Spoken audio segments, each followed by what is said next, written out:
Assalamualaikum warahmatullahi wabarakatuh. Perkenalkan, nama saya Aditya Rinaldi Priyatna Putra, NPM saya 251015.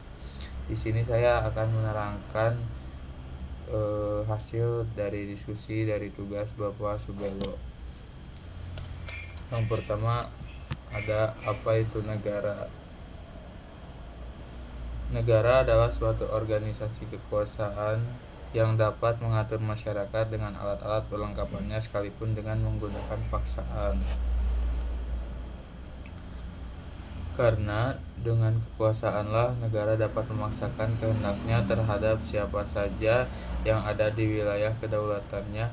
Dengan kata lain, kekuasaan dapat membedakan antara negara dengan organisasi lainnya.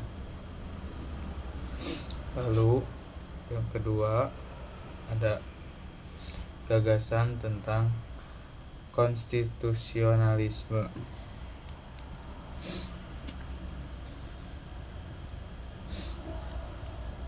Konstitusi itu membatasi kekuasaan pemerintah atau pemerintah agar tidak bertindak sewenang-wenang terhadap warga negaranya. Konstitusi itu menjamin hak-hak dasar dan kebebasan warga negara. Lalu ada konstitusi negara. Konsep konstitusi berasal dari istilah konstituer membentuk, artinya untuk membentukkan suatu negara atau menyusun dan menyatakan suatu negara. Konstitusi negara yaitu peraturan awal atau dasar mengenai pembentukan negara.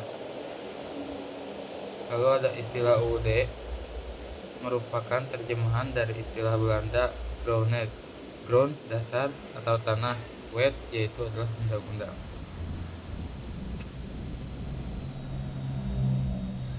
Lalu ada pengertian konstitusi dalam praktek dapat berarti lebih luas daripada pengertian undang-undang dasar, tetapi ada juga yang menyamakan dengan pengertian UUD.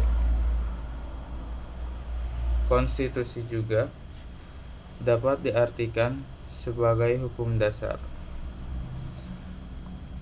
Konstitusi menurut para ahli KCWR yaitu keseluruhan sistem ketatanegaraan dari suatu negara berupa kumpulan peraturan yang membentuk, mengatur, atau memerintah dalam pemerintahan suatu negara. Kesimpulan, pengertian konstitusi meliputi konstitusi tertulis dan tidak tertulis. UUD merupakan konstitusi yang tertulis. Lalu ada konstitusi di Indonesia. Pembukaan UUD 1945 alinea keempat. Maka disusunlah kemerdekaan kebangsaan Indonesia itu dalam suatu undang-undang dasar negara Indonesia. Lalu ada fungsi konstitusi. Setiap negara di dunia ini memerlukan UUD atau konstitusi sebagai landasan dan aturan dalam menjalankan roda pemerintahan negara, supaya setiap penyelenggara negara dan warga negara tahu batas-batas hak dan kewajibannya.